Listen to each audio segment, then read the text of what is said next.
Nyt sitten testataan tätä uusinta rakennelmaani, eli Toukka juoma-automaatti. Täällä on 0,5 litran säiliö. Ja siellä on itse tehty nestepumppu. Täällä on letku. Siinä oli vähän vettä tai muuta nestettä. Ja nappi. Ja hieno kotelo, mihin tää laitetaan. Sitten vaan noiden ohjeiden mukaan. Eli lasi on nyt letkun alla. Painetaan vihreää painiketta. Ai niin, korkki täytyy ottaa irti, jotta sinne ei kerry alipainetta.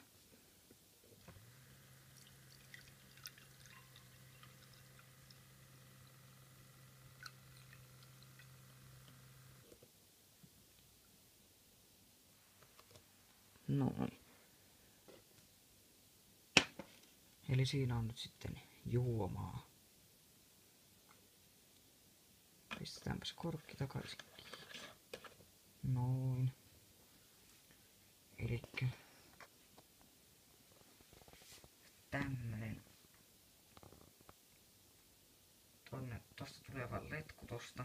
Ja tohon laitetaan lasi tohon ja painetaan tota nappia, niin sit sieltä tulee juomaa. Aikas kätevä. Ja nyt sitten juomaa.